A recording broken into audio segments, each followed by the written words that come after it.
Welcome, James. How's it going tonight, man? Doing pretty well. How you doing, Matthew? Very, very good. Like I spoke of before you got on. A little warm this way today, but we're dealing with it. Getting through it, right? And Yes, things sir. are warm in more ways than just one, right? Oh yeah, we got plenty of XFL news and USFL news really to talk about. This is the XFL Insider Podcast, so we'll stick to mostly XFL though. James, where are you coming in from tonight? Where are you at? Like what state? I'm currently up in northern Michigan. I live in Gotcha. Michigan. I live downstate, but right now I'm up north on a trip with my family. So Understood. Understood. Well, it's nice to see you, man, in person. Been following your work for a long time now. So appreciate you coming appreciate it. on, spending your time with us, picking your brain, and finding out more about just you and what you think about the XFL going on so far. Absolutely. Thanks for having me on. This is gonna be fun. Yes, sir. Yes, sir. So before I get started, quickly, I just want to share I'm wearing my Saints shirt today. Training camp has started in the NFL, and we have a Houston Roughneck, Jack Henflin, who will be competing for a spot down there in New Orleans. Look forward to seeing him when I get to attend a training camp next week. Are you familiar with Jack at all? Yeah, no, I watched him obviously in the XFL this year. I thought he had a solid year playing for the Roughnecks. The Houston Roughnecks had an underrated defensive line. Throughout the year they were really wrecking havoc week in Yes, and sir. week out. Even down the stretch when the offense kind of was starting to dip, the defense was still pretty consistent. And Yes, sir. obviously Heflin was an important piece of that line. Yeah, no doubt, no doubt.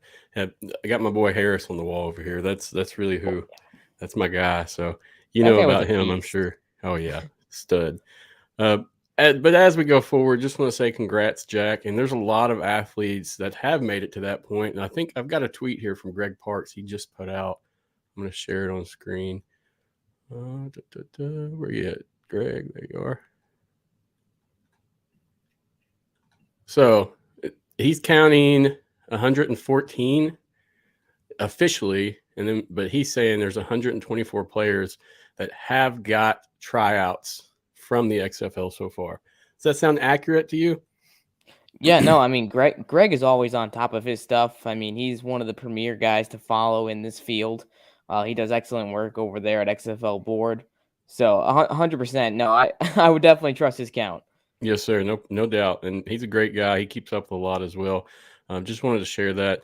We will get in depth about that on the show soon. But right now, I mean, daily this changes. You can look and find new information every single day. So just wanted to shout out Jack. Jack, good luck, man. Earn your spot so I can watch you next season or this season now. Anybody else that you want to note that has made it to this point, just with a different team? Yeah, well, I mean, you're wearing a Houston Roughnecks hat. I'm assuming you're a Roughnecks fan. Oh yes, sir, Um, for sure. yeah, so your guy Andrew Whitaker, he just signed with the Seahawks today, cornerback for the Roughnecks, and Aaron Wilson just broke that news earlier today. He had a workout with Seattle and ended up signing. So it's great to see. Yes, sir, no doubt. But like I said, there'll be a lot of changes coming through. I feel like in the next couple months, we're going to see people going and coming. Either way, congrats to these athletes. It's what the XFL is about, as well as spring football. So good job, guys. Appreciate your work. All right, let's move on to some XFL news. We're just going to get straight into it. I mean, I'm sure you heard the rumors about the statement regarding renovations at TDECU Stadium. It came out a couple days ago that they may be looking for a new venue for games with the Roughnecks. I mean, what do you think about this personally? I think it would be interesting because for one thing to take into account is that TDECU that was a carryover deal from 2020. It was something that was kind of part of the package when the XFL was renewing some of these leases and whatnot. So I think it'll be interesting to monitor this situation simply because it seems like just from things that I've heard and from some of the people that I've talked to, it seems like they are thinking about moving on, maybe at least for a year or so. And as we know now, there are renovations going on, so they're gonna have to try to figure something out because obviously, if the timeline's gonna be cutting it close, you never know what happens with construction. There could be delays. Who knows? I mean, that could really put them in a bind. So it's a good thing that they're getting ahead of this now, because the last thing that you'd want is come come January, all of a sudden there's like, oh, there's a 2-month delay in renovations, and then what are you gonna do? Yep. So I think there's definitely a couple options for them to look into, and from what I've heard, they're looking at Rice. I think the last time, and I could be wrong, but I believe the last time Rice was used for professional football was the Spring League in 2021. So it'll be interesting to see if there's professional football back at Rice come 2024. Yes, sir. No doubt. And it's as I said a couple days ago on the live. My only concern with that is Rice has a lot of seats compared to there in Hmm. Houston. So we'll see what happens. But uh, as we know, that's tricky camera angles can play a part with this league and our TV appearances. So we'll see. I mean, I'm going to ask you, what have you heard of Shell Energy Stadium there in Houston? Are you familiar with that at all? I've heard of it. I haven't really looked into it much at all. But that's actually on my to-do list is to look at some of these potential stadiums for Houston. Actually another little stadium story I was keeping an eye on was Orlando actually. Because it looks like there's a bunch of renovations going on at Camping World. Yes, So sir. I was doing some research on that, and at the for a while there, I was starting to think that this might be in jeopardy for them too. But as I'm sure you heard, the NFL just announced that the Pro Bowl will and all those Pro Bowl Yep. games or whatever that is now. Who even knows what the NFL is doing with that? But anyways, it's gonna be held there, February 4th at Camping World. So with that being said, I'd assume that it'll be set and ready to go for the 2024 season, which is great news. Yes, sir. I agree with that statement as well, and that evidence is pretty clear there.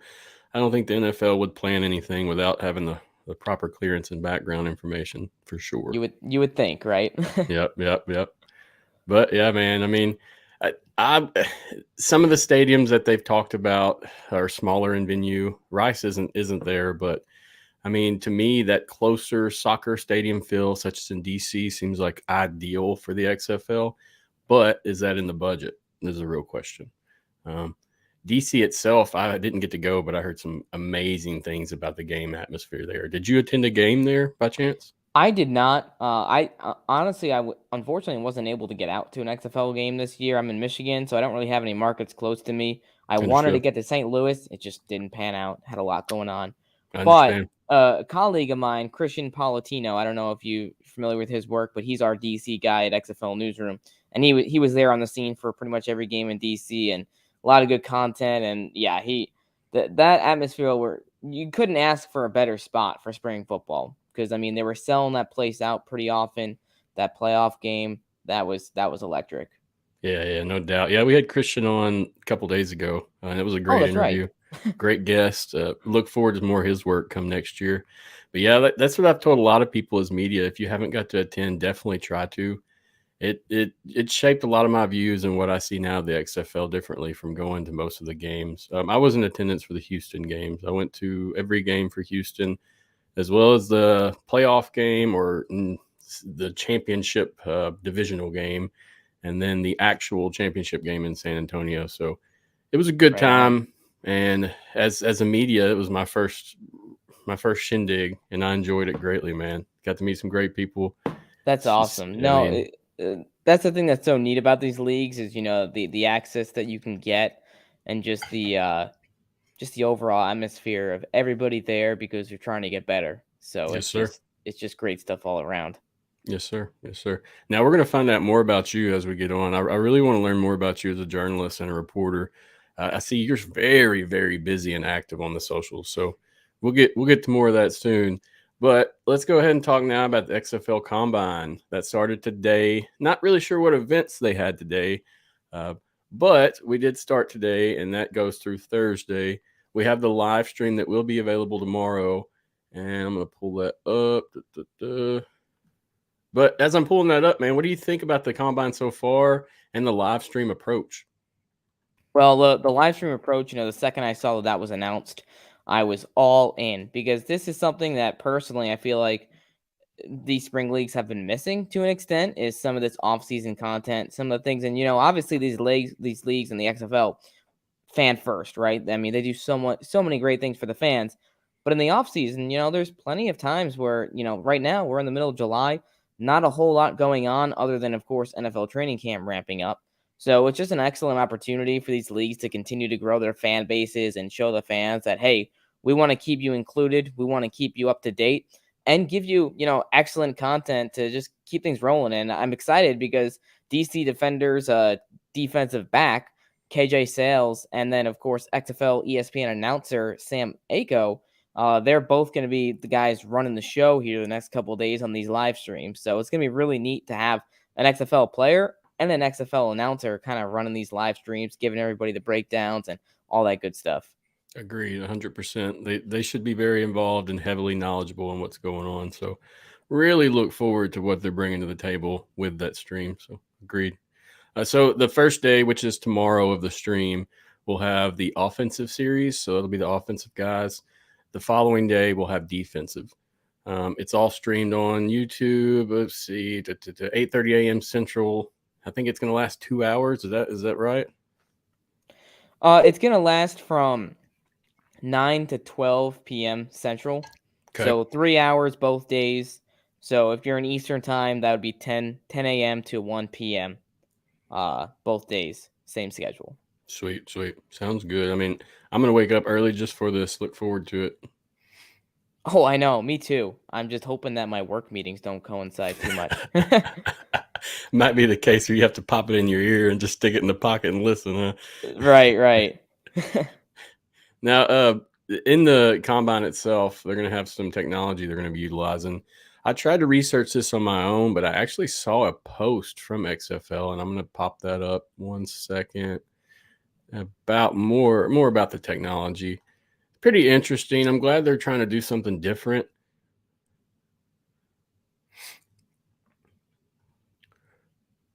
All right. So they're going to be using some different velocity training and applications to really get into this combine.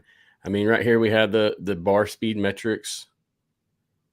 As you see, they use an app, and there's a component on the bar here. That's what measures the velocity, up and down, up and down.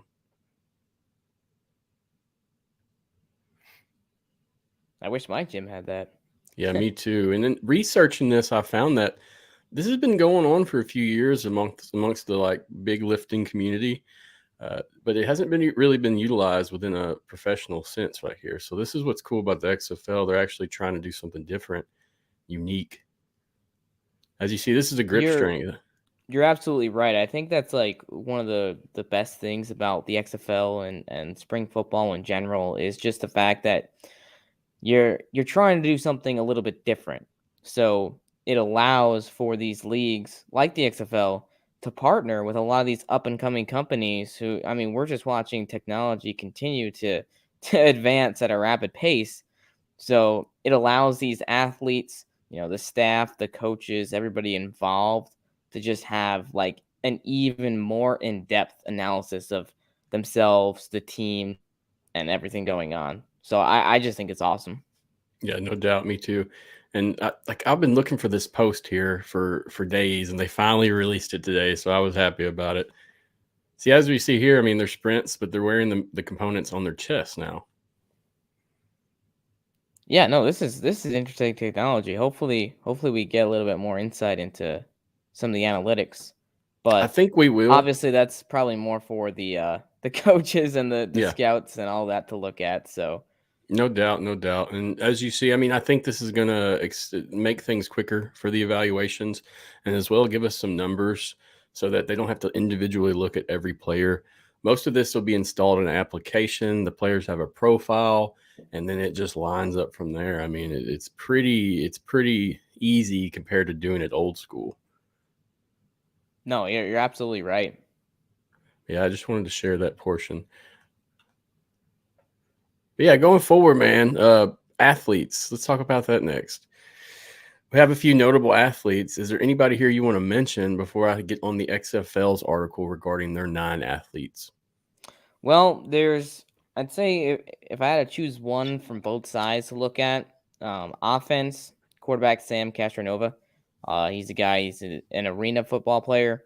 And I feel like he's one of those guys, he's been overlooked. He's been really, really solid in these arena leagues. And he's a guy that has a lot of upside. So I'm excited that he's attending the combine. I think he's an excellent prospect. So it'll be, he's just one of those guys that needs an opportunity, just needs a chance, just needs a coach to give him one shot.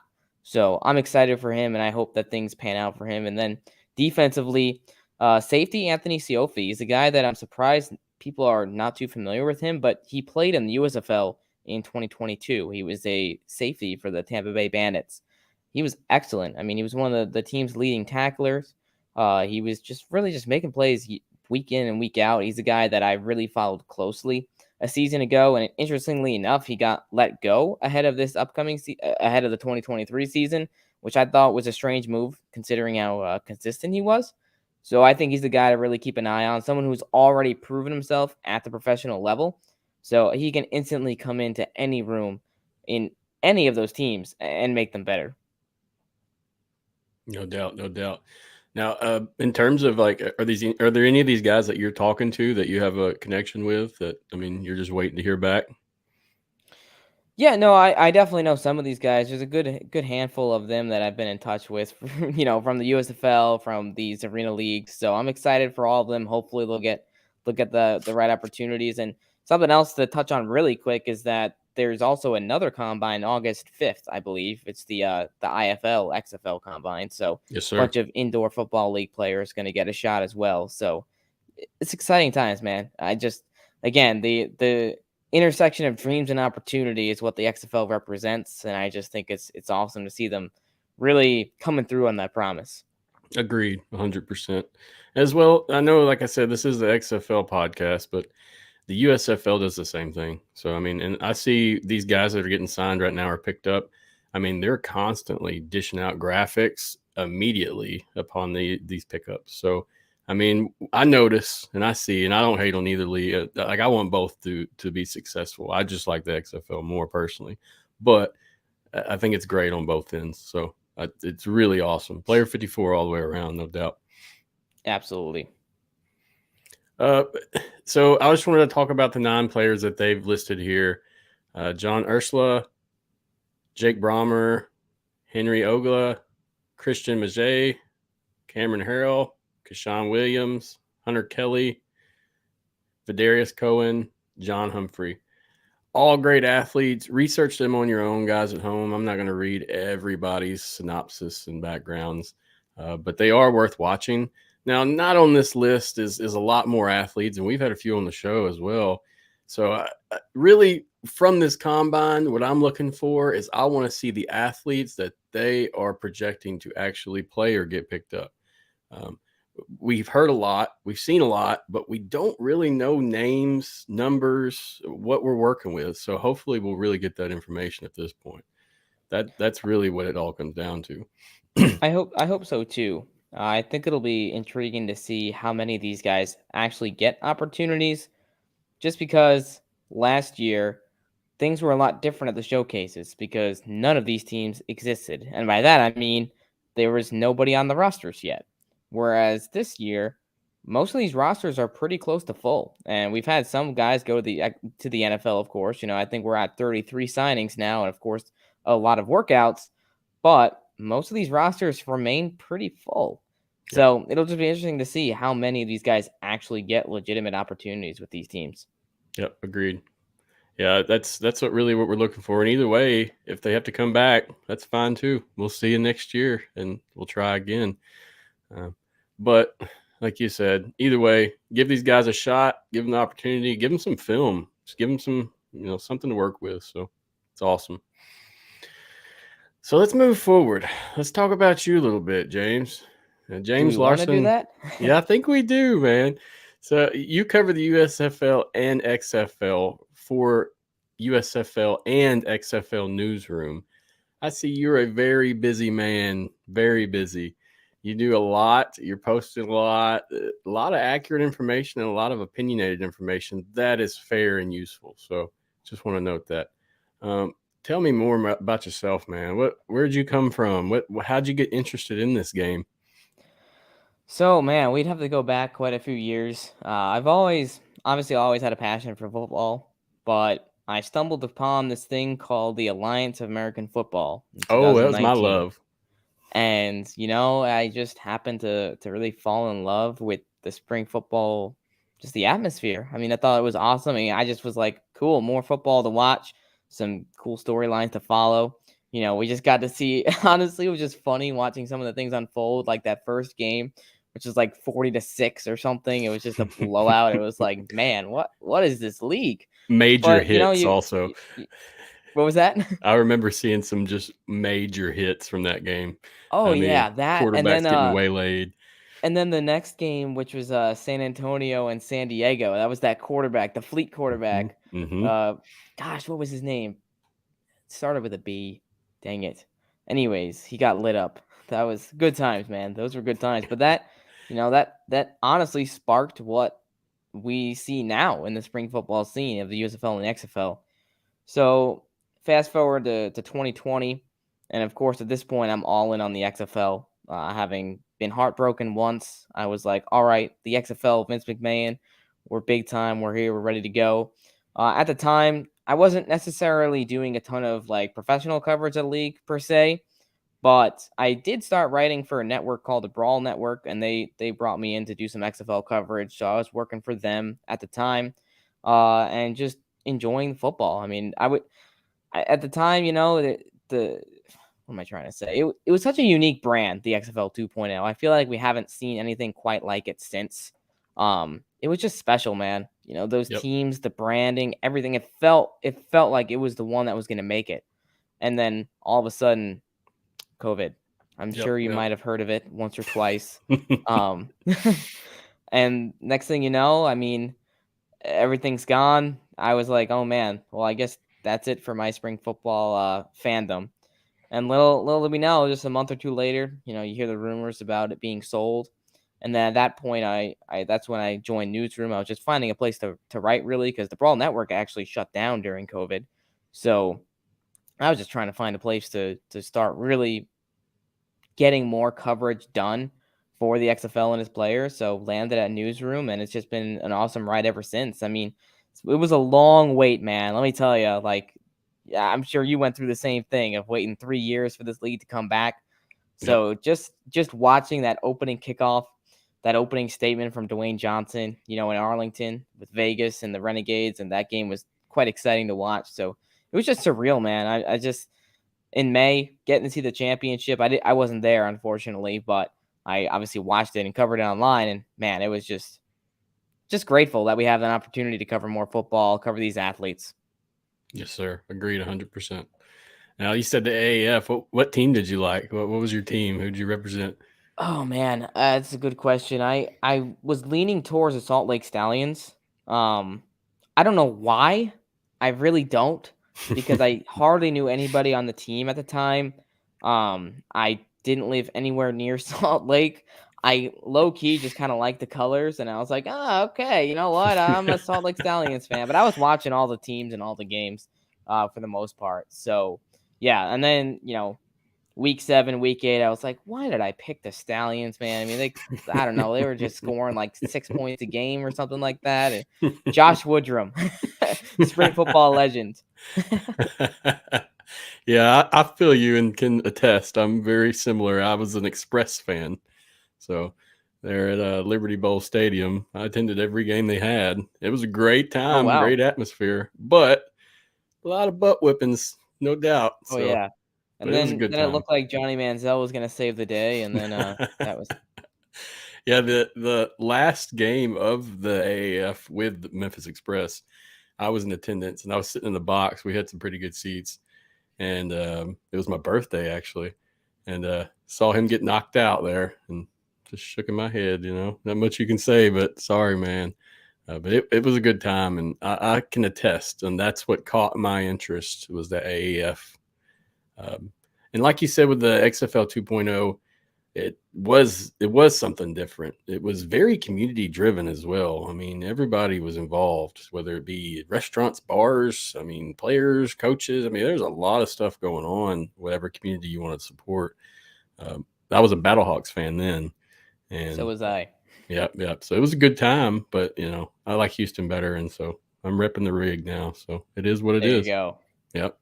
Yeah, I've the last couple of years, with the USFL coming back and then the XFL, I just I've been following so many of these players and I've been following so many of these, these leagues that it's like I found it hard just to pick one team because I know so many of these players. Like I'm rooting for so many of these guys. And my position where like I'm kind of covering all the teams in these leagues, I just didn't want to be biased. So I just Understand. figured it'd be best to stay neutral for now because I can still watch a game and like enjoy the hell out of it just because I love watching it. So Understand. Yeah, no doubt. I think what got me is just because the Roughnecks were the closest to oh me yeah. now, and then I mean, coming into it, I didn't really plan on doing this media thing. I was a fan at first, and then slowly shifted towards the media aspect, where you don't wear gear to a game as media. You're there to represent the media, and so it was a way different approach. So Oh I can yeah. feel you. No, Uh, you're exactly right, and that's why with the USFL, because I attend a good amount of those games, I do some photography on the side. So it's like, well, I can't wear a Panther shirt on the sideline, so it's just like, yep, well, I'm just gonna stay neutral. yep. I understand 100%. So going from that, I mean, how do you stay up to date on all the information with the XFL and USFL? What? How do you do it? I'm gonna pull It, up your Twitter real quick. You're a busy man, brother. I will it's say. quite difficult. I have a really great support system around me, just between all the people that I follow and stay up to date with. My newsroom colleagues, I owe a lot to them for just helping me stay up to date. A lot of it is just the fact that I just want to stay on top of these things. It's kind of my job, you know. So it's just something that I really love doing. And for me personally, I just have such a passion for these athletes, and there's so many of these guys that no one's really talking about. So for me, it's just a privilege to have an opportunity to just try to share their stories and get the word out there about what they're doing. Understood. Now, what do you asking this off the top? I mean, what do you enjoy one better than the other, XFL or USFL? No. There's a lot of people that will like to try to be like, "Oh, this person's biased towards one league or this person's biased towards another." I equally love both leagues. I Same. hope that both can stick around. I think it's easier for me to devote a bit more time to the USFL simply because, I live downstate Michigan, so I've got access to not only the Detroit hub, but I'm only a couple hours away from Canton.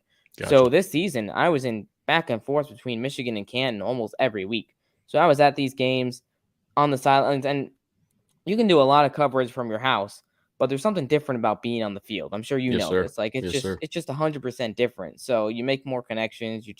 There's more things to do and more things to cover when you're there in person.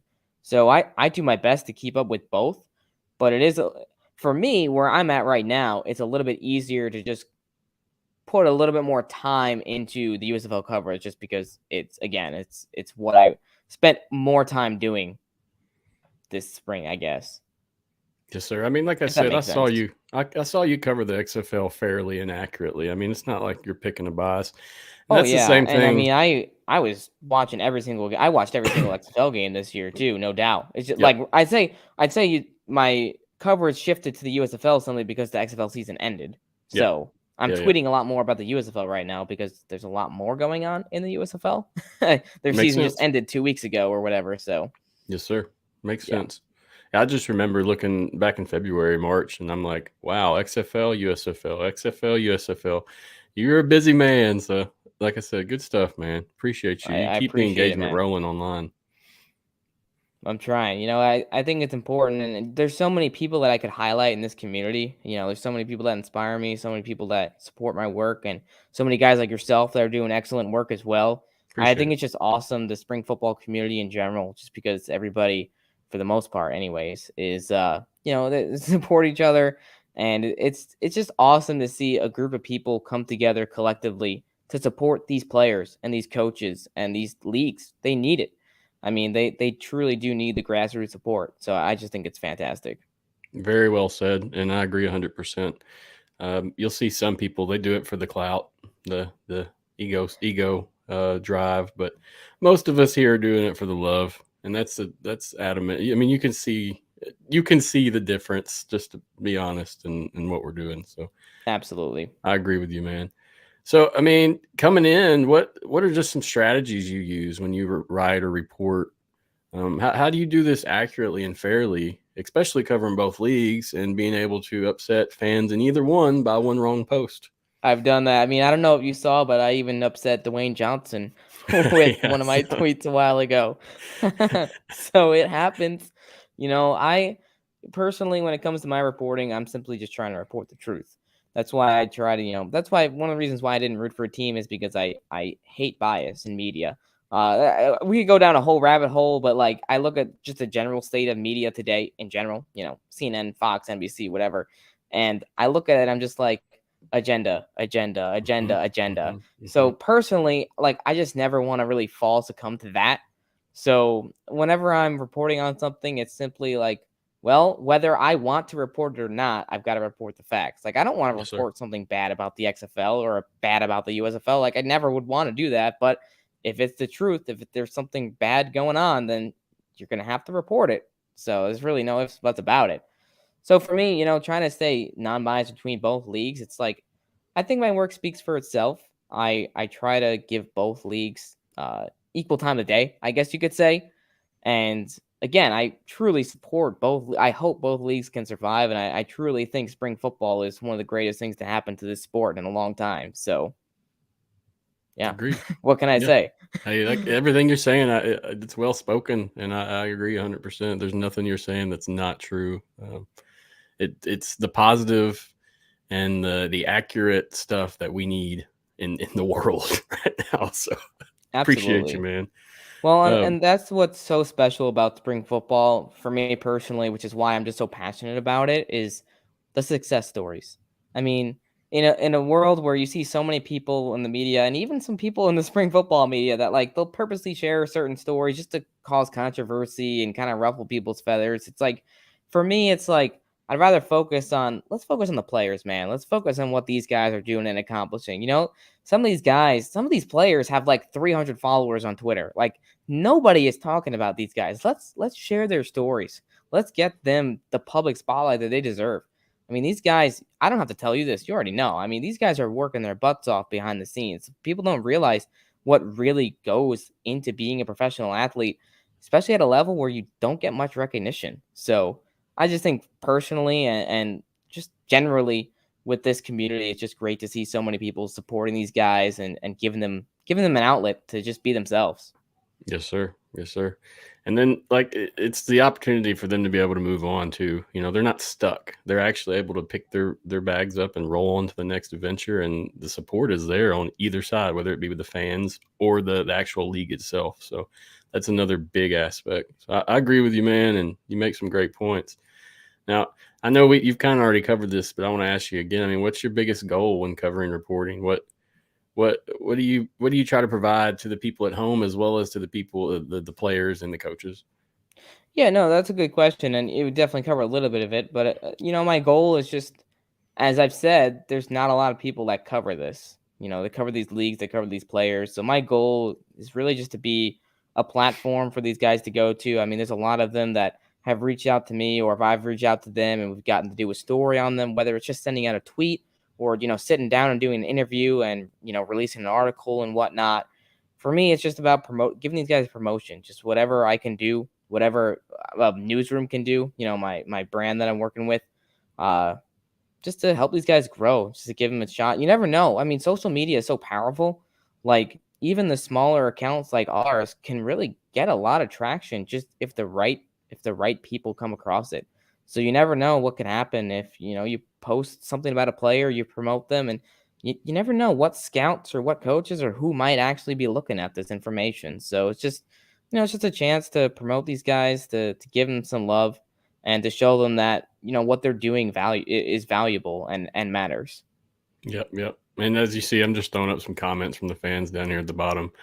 Uh, just some roundabout stuff. I try to keep up, but it's kind of hard for me to keep up with the comments as well as the conversation and the studio production stuff. So just want to throw that up. I mean, I got a couple more questions for you. I'm not trying to keep you on here and bore you for long. Oh, you're Um, good. This has been great. I appreciate it, man. Keep It's them I try to coming. make it constructive, and really try to make it unique for each guest. I'm really trying to just gauge everybody, pick their brain, and put your information out there for people to research and learn more about you there. So this is a question I've asked everyone who's been on so far, but what's the most enjoyable experience so far? What's something that you won't forget or haven't forgotten that you've done or attended, wrote, anything? With the XFL? XFL or USFL. I mean, really at this point, it's you, man. We're here to talk about you. So For this one, I'm gonna have to go USFL just because I've been able to be at these games so often. I can never forget, being at the USFL Championship last year. Being on the field. I think I mentioned quickly I do some photography, so that's something that, alongside the journalism that I do. I also do photography, so that's just been a great outlet for me. It's something that I'm passionate about, something that I love. This year in particular was just really awesome and just humbling because I was able to provide players with a lot of photos, and seeing a lot of them post them and just use them was just encouraging to see. Like using something that I love to help other players out. I just thought that was really neat. I will say, and this is not the flex, but a really humbling moment last year was I shot the USFL Championship in 2022, and Victor Bolden, the USFL Championship MVP from that year, he signed with the Arizona Cardinals, and the Cardinals ended up using one of my photos to announce his signing. that's So awesome. that was uh, I still can't even explain how I felt when I saw that. I was just at work scrolling on my phone during a break, and I see the signing. I'm like, oh, sweet, he signed. And I'm like, that's my photo. So, like, on the freaking Cardinals Twitter, man. Like, that was crazy. I'll never forget that.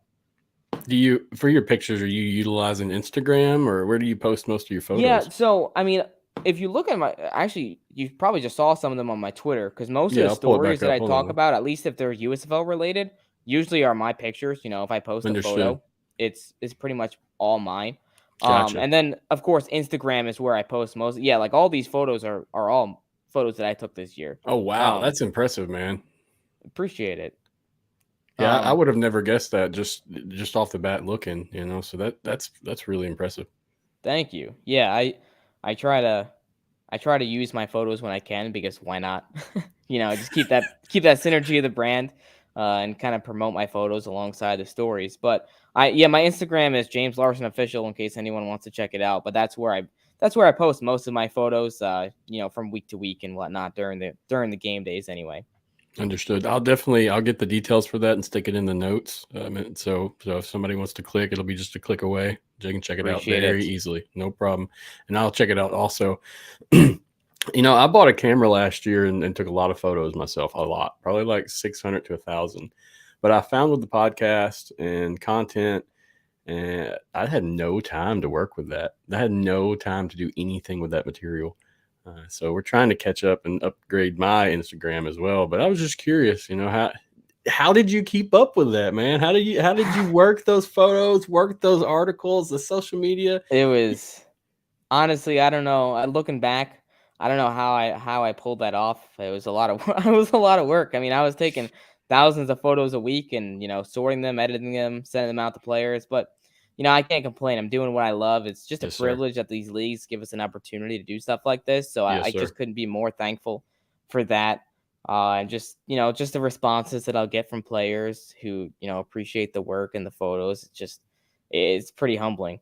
And actually, something that's neat too is like, sometimes people might get upset if like other accounts use the photos and don't credit you or whatnot. But like for me, it's like, dude, they think it's a good photo. So like for me personally, it's like that in and of itself is an accomplishment. So Agreed. it's just neat to see. And the photo you just had up on my Instagram of Josh Butler, who just signed with the Michigan Panthers. That actually, I just saw Pro Football Chase made that announcement, and they used that photo to make the announcement. So right here, that was pretty. Yeah, that photo right there, Pro Football Chase on Instagram. I was literally, just before I hopped on here, I was scrolling on Instagram and I saw they announced his signing. And I was like, oh, that's my photo.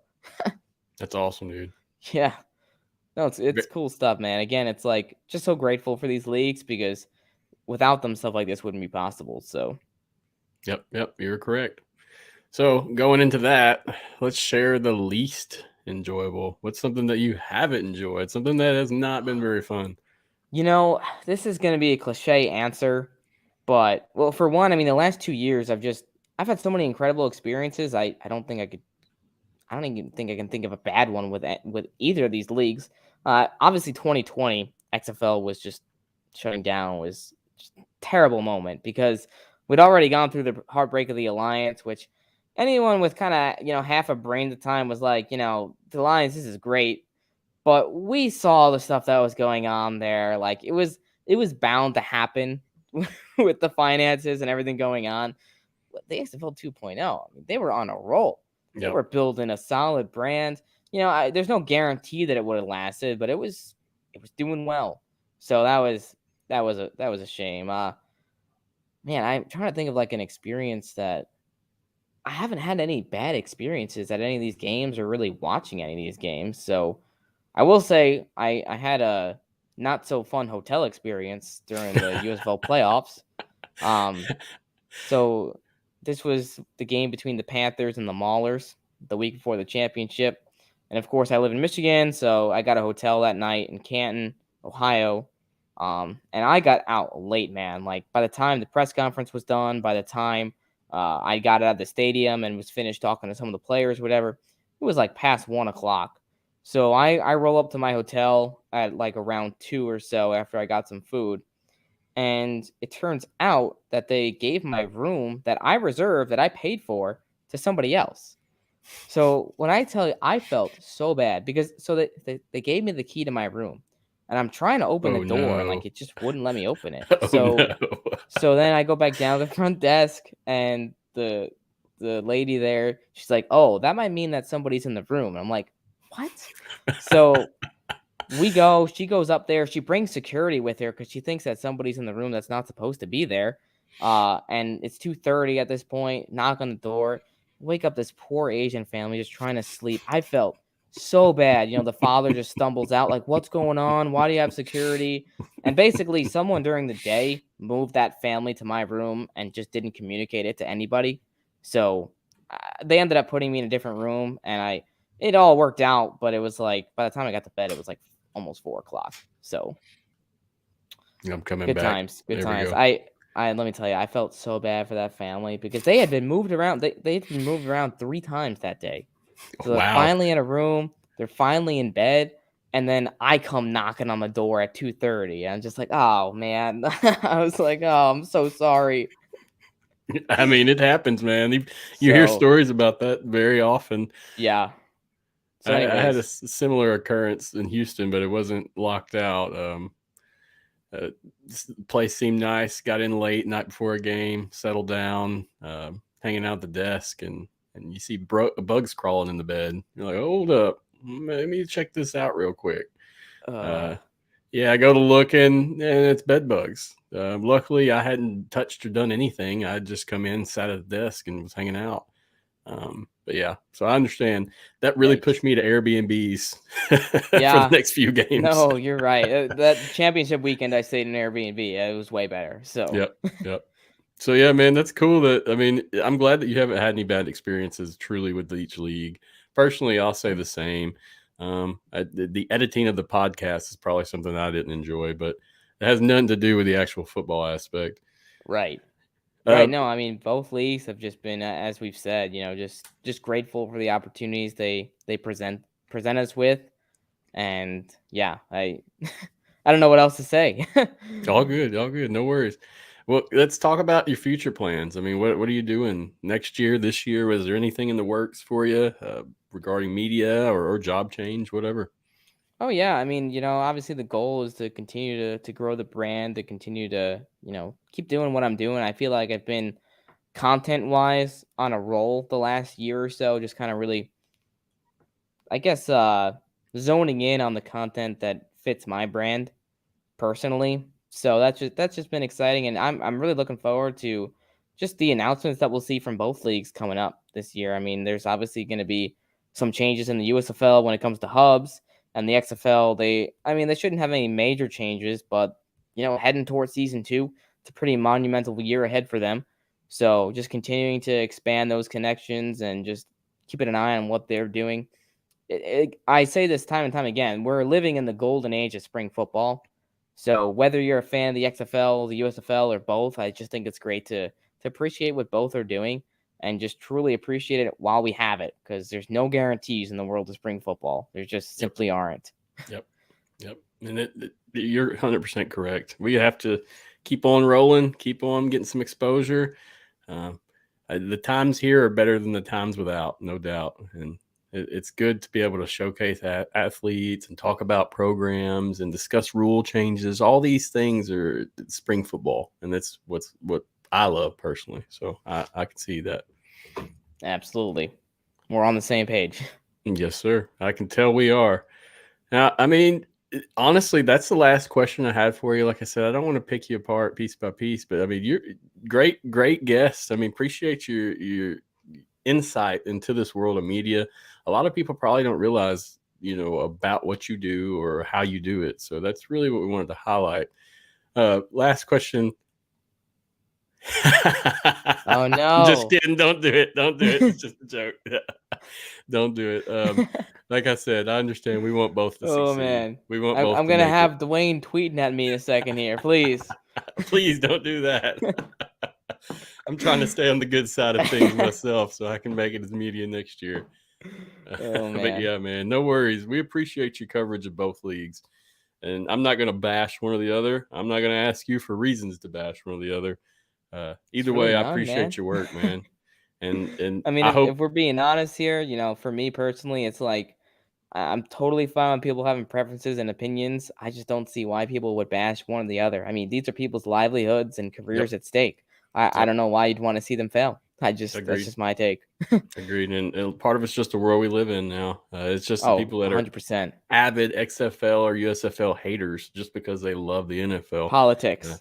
Yeah, they can't see any other way around what they're doing. So, but with exception, hopefully people like us and Christian and the X Fan Show and Marcast, all these guys, I really hope that they find whatever niche that people want so that they can become avid fans such as we are.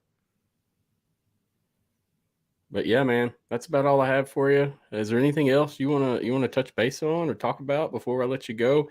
I got a interview with Francis Nouvi that I recorded yesterday, so I'm gonna stream that once we hop off. Francis is from the Netherlands, Amsterdam. He was a soccer player. Yeah, he's familiar with football. He's been in football, but he actually didn't attend a collegiate program in the U.S., and he's trying to be a professional without that attendance. And so it's pretty interesting, his story. So just wanted to share that. Man, that literally is what the XFL and spring football is all about. I think that to me is why doing what we do is so worth it, and just seeing these leagues do what they do is so worth it, because where else are you going to see a story like that, where a kid from the Netherlands just trying to live out his dream is having the chance to do so? Again, the intersection of dreams and opportunity, what more could you ask for? Yes, sir. Yes, sir. Player 54 all the way. Opportunity. That's what we're looking for. Whether you're player, fan, coach, media, whatever, everybody's got a piece of this pie, and it really drives the success of all spring leagues. But yeah, man, I appreciate you coming on, James. You're welcome to come back anytime. I like this. I like talking to you. I like picking your brain, and hopefully once the season hits, we'll be able to have some good conversations about these games and what's occurred. Absolutely, man. Thank you for having me on. Yeah, this was a great chance to just talk more XFL and spring football. And I gotta say, I gotta hand it to you. You're an excellent host. So I appreciate that, man. Thank you. Yes, sir. Yeah, I'm still fresh in the game, but we're rolling and we're trying. So that's all I can do. Yeah, no, you sound like you've been doing this for your whole life. So I wish. I really do wish. Oh man. But James, why don't you share with everyone your socials? I have some stuff there flashing at the bottom for people. And that's, like I said, if you'll the notes I sent you, if you'll just stick all your links in there, I'll put them in the show note details, and that way they're easy and clickable to get to. But if you could just share everything on air, because this is an audio show as well after the live. Right on. Yeah, no, absolutely. So my Twitter handle is at James Larsen PFN. That's where, I share pretty much all my stories, whether it's XFL, USFL related, just constantly, as you said, constantly tweeting out information, stories, whatever. Of course, work for the USFL and XFL Newsroom, so all my articles are listed on their website. And if you feel like checking out the photos, at James Larsen Official on Instagram. So I think that about covers it. Yes, sir. I appreciate you again, James, and I look forward to seeing your work and just getting you on and talking more in the future. Thanks again, man, for your hard work Yes, and sir. dedication for the leagues. Absolutely. I appreciate the kind words, and right back at you, man. Yes, sir. Until next time, have a good one. You as well.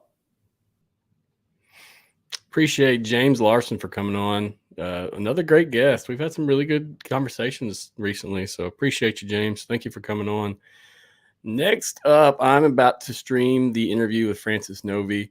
Now, kind of like last session, we'll stream it and then the live will end. But this is about a 32-minute long interview, I believe.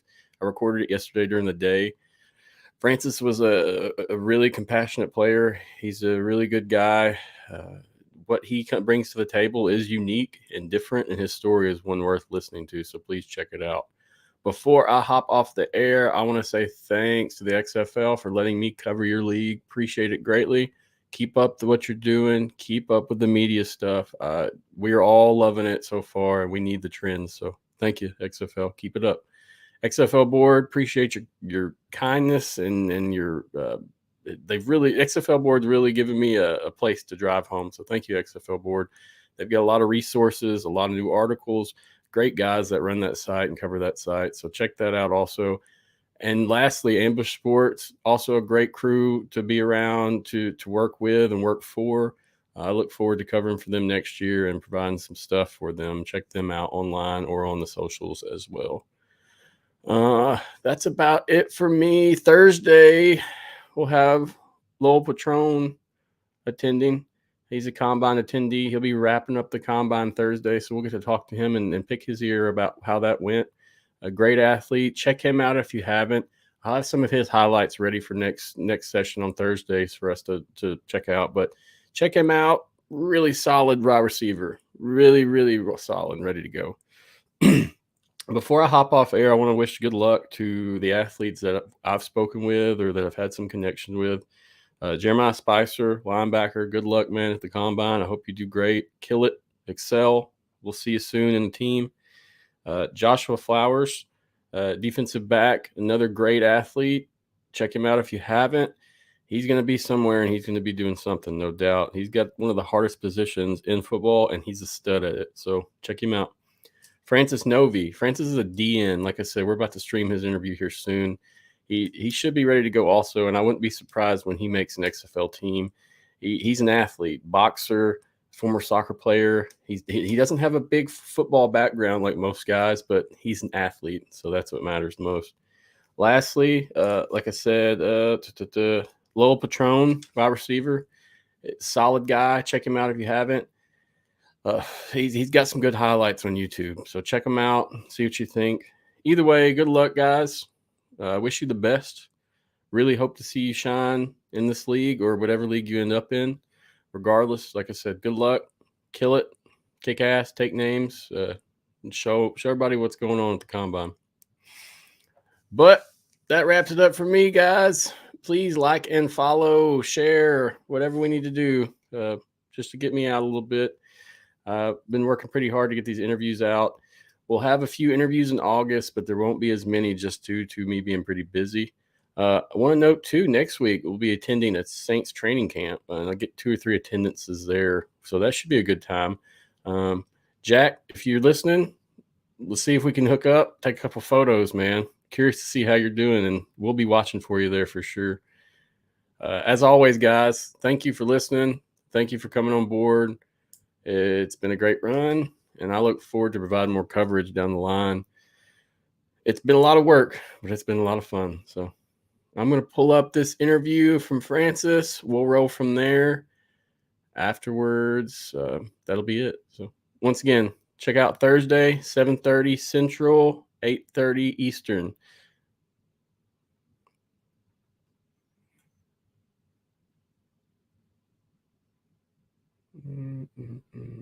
Hold up. Wrong file.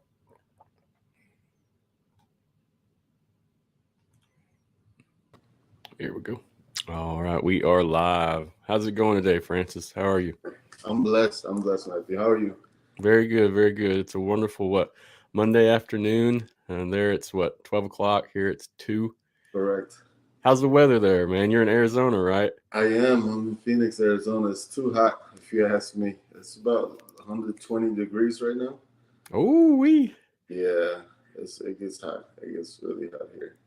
Yeah, it's not that bad here. It's probably more about 95, but the humidity here is just wicked. So it's a little different, but it's still hot either way. But anyway, man, it's good to meet you in person. I know we've talked on the phone a few times, traded messages. Excited to find out more about you, your background, just where you came from. I know you're from Netherlands, Amsterdam, correct? Correct. Yes, I am. Okay. Now, because of that, I want to really just find out more about you, man. I know you used to be a soccer player. You've attempted to play at the University of Alabama. There's a few different things that are pretty interesting about your story. Thank And you. really, I mean, just let us have it. We want to hear about it at home. So Okay. what happened, Francis? Tell us about you. Okay, so yeah, I grew up playing soccer. That's like the main sport that everybody does in Europe. That's where I grew up most of my life. And yeah, the Alabama situation, it really came about when I was running towards the bus to go to school, and one of the coaches, his name is Peter Heyer. He used to play for the Kansas City Chiefs as a German national born player, and yeah, he saw me run, and he felt that I had a lot of speed for my size, and so yeah, he found out.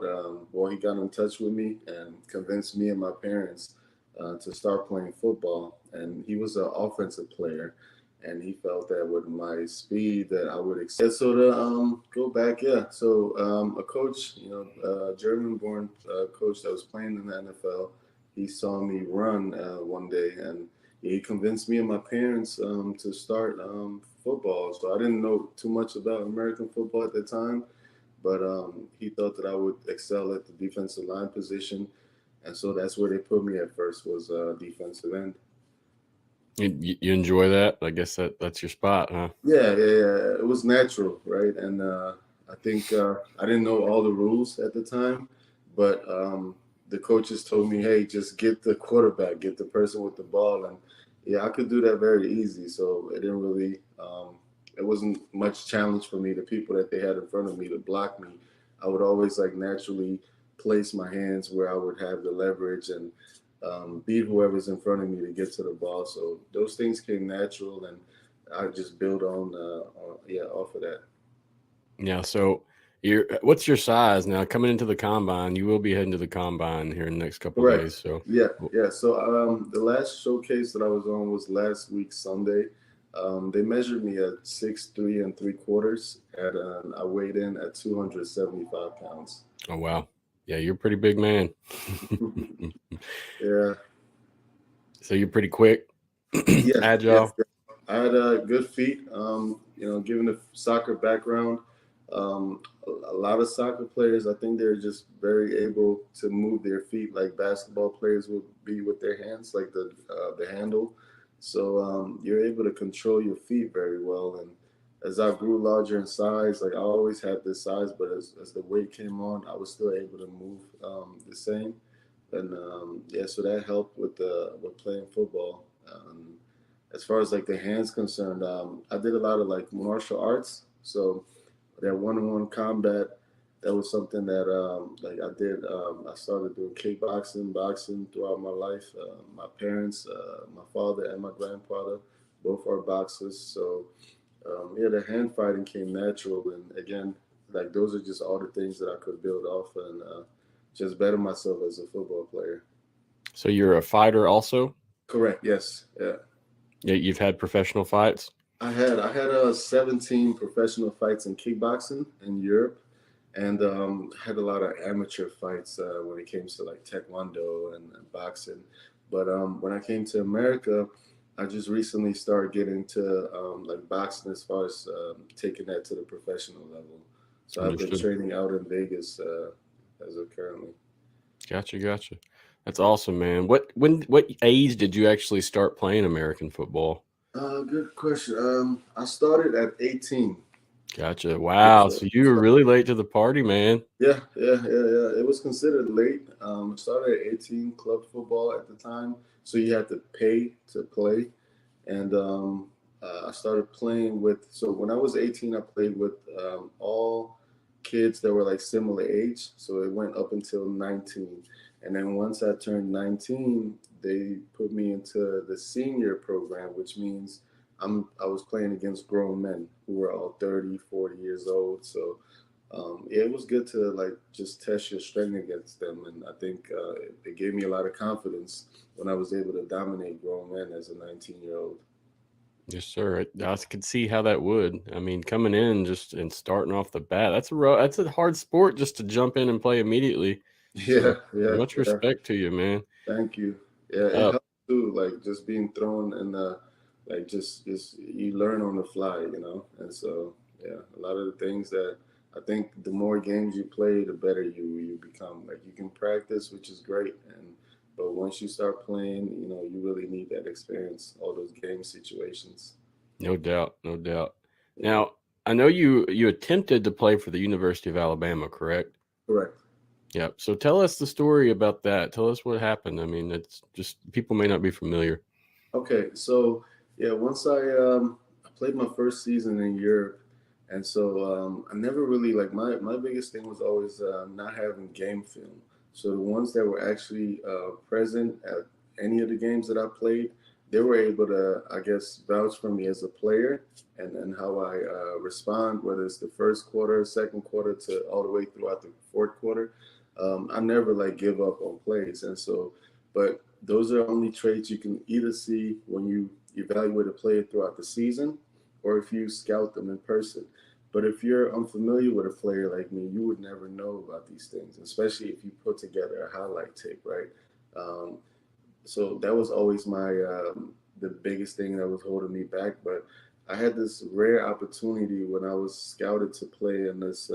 It's called a Progress Scout Bowl. This was in Florence, Alabama, and I played against a lot of players who were all coming from like 4 year collegiate, experience, and they were actually getting ready to play in the NFL or the next level.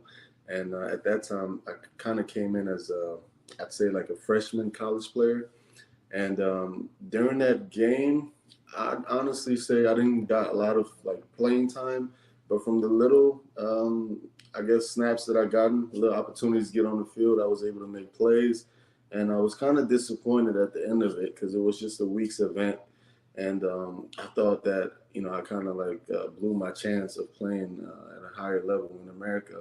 But after the game, the coaches from Alabama, they somehow heard about me and they invited me to come over to campus.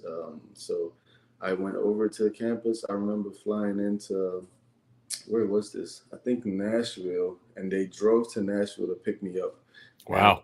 yeah, so they drove me from Nashville to pick me up.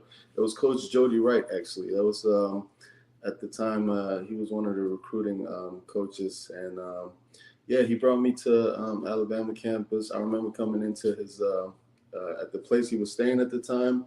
He had a laptop that was open and all the windows of all the information that he could gather from me. And it was really little information. I didn't have much exposure on the internet, but you can see that he did his work diligently and really looked into everything that he could find. And one thing he said to me was, your practice film is the reason why we're getting you this scholarship.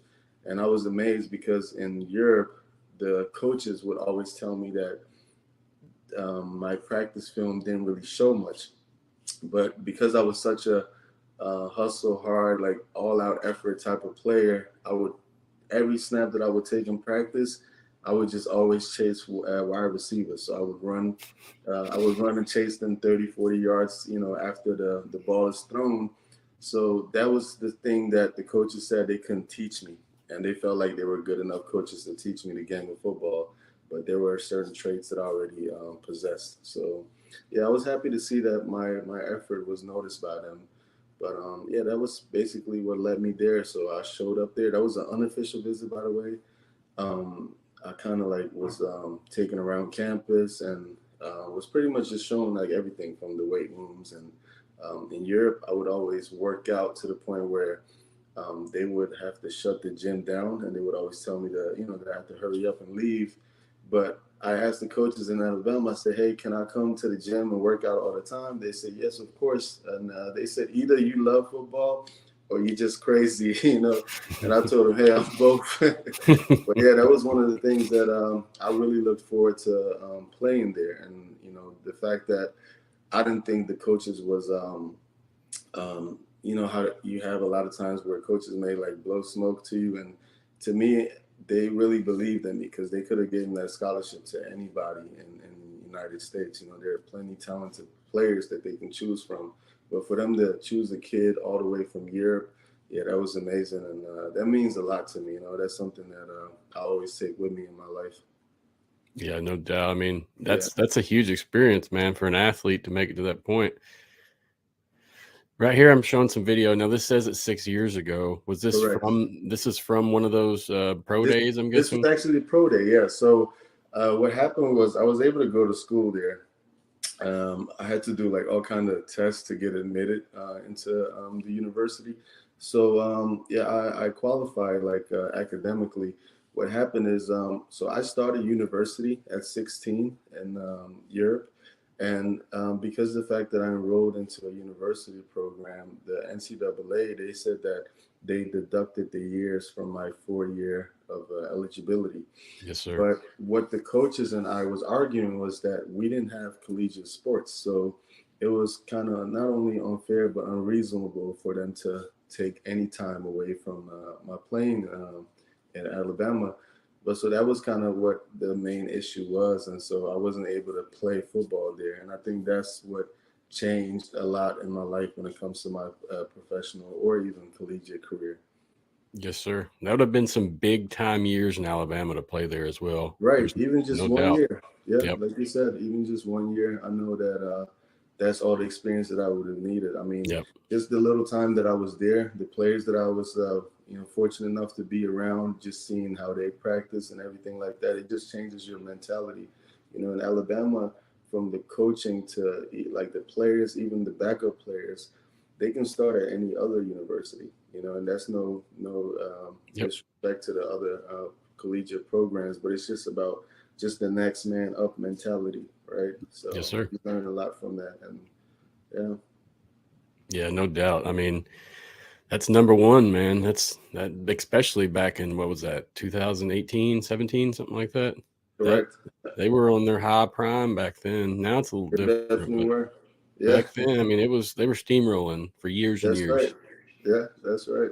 But it's Yeah. cool, So, man. You got that exposure, you got the experience. You just didn't get to play, unfortunately, but at least you got to that's right. go, you know? Yeah.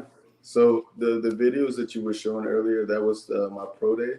So I was fortunate enough to do a pro day there at the University of Alabama, and it gave me great exposure because right after I'd done it, as you can see, like the defensive coordinator from the Detroit Lions and the position coach, the D line from the Detroit Lions, they all took me from once I did like my main pro day, like they took me to do like a private uh, positional specific, you know, workouts for them.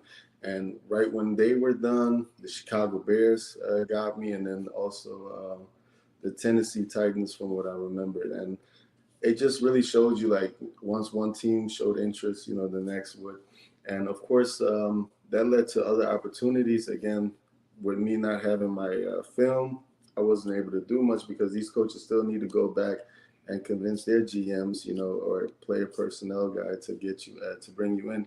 But what I got an opportunity from there to go play in this spring league. You know, they told me, and even like Joey Porter was there, and Kevin Green, and these were guys that I was in my room in Europe, like watching them, you know, on YouTube, right? And especially Kevin Green and Greg Lloyd. Like these were some guys that just with the little experience that I had in football, I just always felt like if I'm going to play this position, I have to play like them, you know, their intensity, Yes. their passion Yep. for the game. And so, yeah, just meeting them and them telling me, hey, go to the spring league. It'll be a great opportunity for you to show what you can do. And that's what I did. I went to the spring league. This was at the Greenbrier in West Virginia. And yeah, I excelled there too. I was named the MVP of the spring league. I had like the most production when it comes to the defensive side of the ball. And yeah, I was happy to just show them that, look, with any opportunity you give me, I'm willing to make the most out of it. Yes, sir. What year was that? What do you recall? This was in 2000. Let's see, 2000. I believe 2017 or 18. Okay. Yeah, that was the spring league. So following that, Mm-hmm. you wound up in the XFL, correct? Correct. Yeah. So there was a guy in the, I think he was like the NFL International program. His name is Mike Kenzel. He sent my film over to the spring league film over to the scout personnel people at XFL at the time, and they invited me over to a showcase, which was at the time like an invite only in Tampa, and that's where I did like my whole workout, and I was contacted by the Tampa Bay Vipers at the time. Yeah, so it was I can't remember our head coach name, but he used to coach for the Atlanta Falcons, and he liked me because I trained with Chuck Smith in Atlanta, and Chuck Smith was one of his defensive ends during the time. I think around the 1990s when they were in Atlanta. So yeah, I had an opportunity with them in the Tampa Bay, and unfortunately, the COVID happened too, so that kind of shut down the season for us in 2020. And Mark Trestman, was that your coach there? No, Mark Trestman was actually the Coach Trestman. Either he was the head coach or the GM. I just Googled it, so that's the first thing I saw. I just Yeah, wanted Mark Trestman. Yeah, that's possible. Yeah, because he came from the Chicago Bears, correct? Yeah, it appears I that's who it. remember. Yeah, Head coach and general manager Mark Trestman. So Yeah. He was definitely the general manager. Yeah, correct. Gotcha.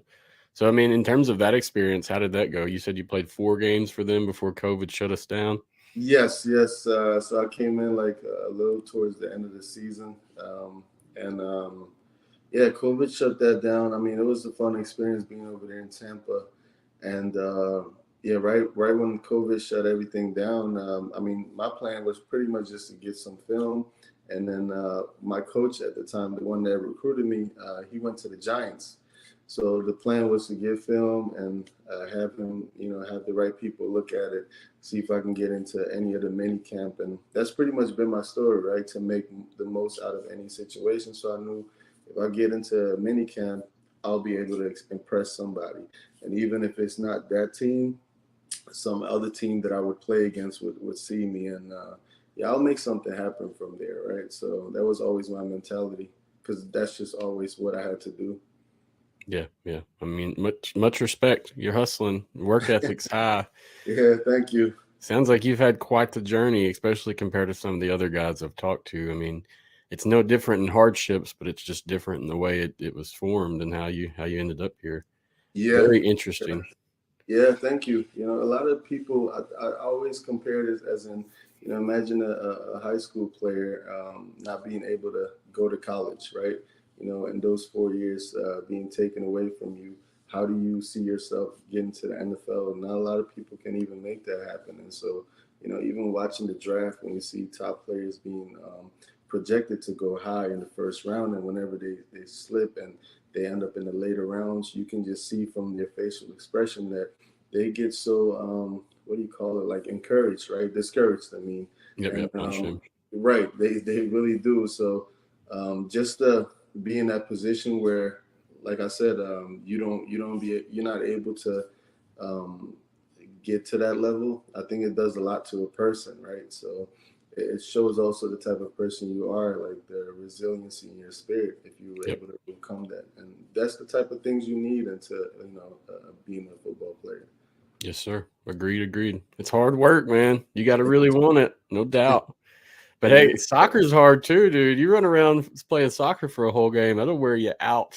Yeah, imagine the stamina that you get. Oh, I can't imagine, bro. Your size, you're very large. So I mean, I know me. I'm mid to large. I'm not large, but man, I could never do the soccer game. So it's fun. It's really fun, and it's violent too. Like as far as it gets dangerous. Like the angles that people sometimes like attack you and slide. like soccer players have a lot of knee injuries, and it's hard to come back from that. Yes, sir. Yes, sir. It reminds me from what you're talking of rugby almost. I knew a few people that played rugby in college, and that's a rough sport Yeah. also. Rugby is rough, yeah. Yeah, I enjoy watching it as well. Like they're very passionate. Yes, sir. Now, so you were with the Tampa Bay Vipers. At this point, what have you been doing the past couple of years just to stay in shape, just to be ready to go? Well, I've been boxing, and boxing conditioning or boxing in shape is different than football. But that's what I've been doing. It was for me also like very therapeutic. And so I've gotten into boxing, and mostly I've just been training. Like I've go to Exos since it's here in Phoenix. It's actually one of the reasons why I am in Phoenix, because I did like my pro day. The weeks of training was all at Exos, so I like established some great relationships there. And yeah, just go there and train. And they have this program where a lot of NFL free agents come, so we're like always in that work environment where we push each other, and it just keeps you staying in touch with everything still. Yeah, greatness sharpens greatness, no doubt. That's right. Yeah, yeah. So you get to be with a lot of guys that, yeah, a lot of my position guys would be there, and so we do all the like stand-up bag drills, the get-offs. You know, we work on all the like core things that comes with our position. So Yes, that's what sir. I've been doing mostly, and I work. So I went to schools. I graduated from the Fashion Institute. So I graduated with the specialized design, and what I do is like I tailor clothes. So I design, tailor clothes, and a lot of the players that I've met, you know, on this journey, a lot of them they were very like into fashion. So I had opportunities to work with them and design stuff with them. That's awesome. Yeah, so that's the type of stuff that I've been doing in the meantime. Just So you staying still, active. I'm sorry, go ahead. No, that's it. I was going to say, you're staying busy. You're on the field, you're ready, and off the field, you're ready either Yes, way. yes, yes, yeah. And my parents always told me, you know, like just to go as hard as I did with football, with any other thing in life. So I think that's one of the things that the coaches were saying at the XFL showcase that, you know, as a football player and everything that you go through, those are great traits that will carry on in any aspect of your life. So you would always be the hardest worker. And I've just taken that with me, you know, and yeah, it's done really well for me. That's awesome, man. Thank Um, you. I'm going to get to asking you a few questions just Of about course. your experience. I mean, Yeah. not your experience, but more like what people would think about you and how you feel about yourself Okay. related to the XFL. So first up, I mean, how would you describe yourself? Or how would your teammates and coaches describe you if they had to tell me a story about you or tell me about how you were? I say my teammates definitely would describe me as somebody that you would want on your team, somebody that you would want on your side. Um, my coaches, how would they describe me? I think it would be two different descriptions as far as like the man that I am and the player that I am, because my parents they taught me to always have respect and be polite to people and all, but when it comes to me being on the football field, I'm not saying that I'm not polite, but I do have like a different edge about me, right? So Got to. very violent, and yeah, so it really depends on the person if they describe you as me or the player that I am. Love But to hear it. yeah, so it'd be that. Um, yeah, I'd say that for sure. Okay. Nice, nice. Now, how does your experience set you apart from other players coming in, especially D linemen? I mean, That's a good question. I'd say the maturity. Um, even like when coming in college, the coaches always envisioned a leadership position or role for me because of my maturity coming in. I didn't come in as I guess the average sophomore, right, or junior at the time. I had a lot of life experience coming in, and I was always so very like my goal was the NFL. Like I didn't come there to play pretty much or waste my time. So I'd say like my experience with the journey, just the path, like what it took to get there. it definitely would set me apart with other players, and even just looking at the way that I practice, how I approach practice. I approach practice like it's a championship game, and even with kickoff, I mean, I would always just make myself available and be as versatile that I could for any team that I was in. So, with just my background, like we're playing different sports, it definitely helped me out a lot. Makes sense. Makes sense. I can tell the work ethic really, really is there with you, man. Thank So, next question. How have the past teams you've been on made you a better player? Oh, that's a good question. I'd say like just the teammates that I've been around, the different coaching, the mentalities, and then like all those training camps that you're in. It definitely shapes you as a player. And even like the rejections, like the teams that I haven't been able to get on. Like when I talked to the Detroit Lions and they couldn't get me on the team at the time, I still like followed up and asked them, the things that they saw that maybe I couldn't see and what I could work on. And a lot of times, like when you get your scouting reports back, that was something that I would thrive off of that. Like if somebody doesn't believe in you or they see certain things that you don't think is accurate. If you read like J.J. Watt's draft analyzed, like they a lot of the things that they said about him, he actually excelled in, right? Or even Yep. Michael Jordan's the things that he didn't do so well, that he made his weaknesses his strengths. So that's the same thing with me. Like I love to hear to get the feedback, so that way I feel like I have an edge, as in you just giving me something now that I can become stronger at. Yes, sir. It'd be worse if you didn't tell me where I was not so good at, so that I didn't know where to build off from. So Yes, yeah, sir. those are the things that I'd say. It's mostly the teams that I haven't been on that made me a better player. Gotcha. So, I mean, what do you believe the greatest challenge is for most athletes or you that you're facing today? Mm, for me, my biggest challenge was just that exposure, just having that film, and it was a thing where at some point, you start thinking that you have like so many people working against you, because a lot of times I would be in different teams in Europe even, and there would be film as far as like it was recorded, but I would never get this film. I just always had that where it just seemed like like struggle just to get a hold of your film, or so. But I think with a lot of athletes today, just seeing from how it was like just starting off with football, I think they struggle with like focus, having the distraction of social media and not really having maybe the right intentions on why they're doing things. Back in the day, everybody was just going for a ring. They wanted that championship ring. But nowadays, maybe they're just doing it for the views, the likes, the other people's attention. And I think that can do a lot or take a lot away from what you should be going for. So I'd say that would be one of the challenges for athletes that I've been around. Yeah. Like just the nightlife, going going out all the time, or drinking, and all the stuff that kind of like limits your potential. Yep. Yep. And puts you in situations where bad things can happen. Yeah, that's that too, absolutely. You hear that all the time, especially in the off season. One might have a great season, and then the off season something happens, and it just puts them back again. So, yeah.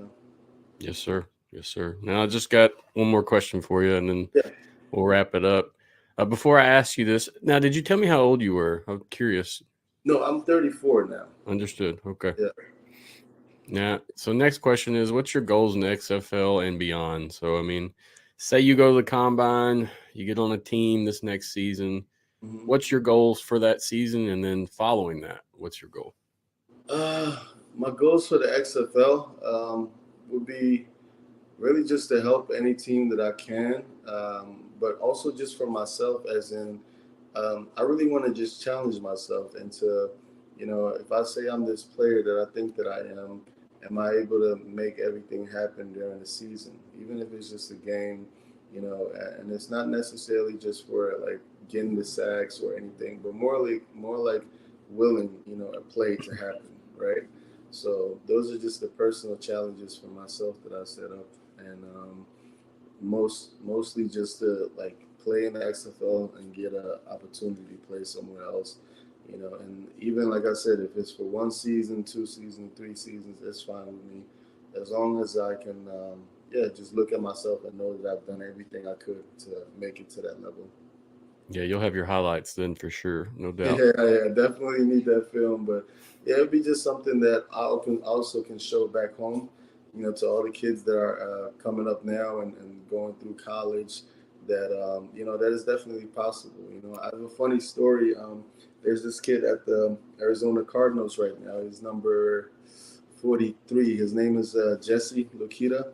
He's from Canada, and the funny thing is, he reached out to me on Facebook like around 2010, and at that time he was like 12 years old, and he was like, "Hey, big bro, I want to, follow in your footsteps and get to the America and play at a higher level." And we just kept in touch, and I always like encouraged him the best way that I could.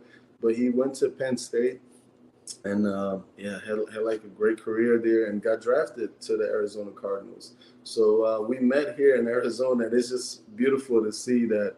I just love to see that, right? So those are the stories that you love to see, and if I could, like, whatever, I feel like with him, if he can just do the same things for the next kids that are coming up, it would be a great thing. So those are the type of stories that I love to see. I love it, man. Keep on being a role model. Even when you don't realize it, you're still one. So it's good that you know that. I appreciate it. Hold yourself to that standard, because, no one else is going to. So you have to. That's right, yeah. Well, man, honestly, I didn't want to keep you so very long on here because I don't want to bore you. But no, Matthew, I enjoyed it. It's I appreciate you coming, man. You've been great guest. Thank you. Conversation. Look forward to seeing you end up somewhere. I'm sure you will. And thank you. I'll be watching closely, man. Hopefully we'll get you back on the season, talk to you, see what's happening, see where you're at, and just get some updates. I look forward to it. I'll make sure to definitely stay in touch with you. I appreciate you giving me this opportunity, and for all the other players that you do that too. Yes, sir. Do it for the love, man. So appreciate you. Much respect. Keep on doing what you're doing. Thank you. Yeah, I look forward to it. Again, thank you again, Matthew. And I wish you a good day. You too, man. Appreciate you again, Francis. We'll see you soon. Okay, bye-bye.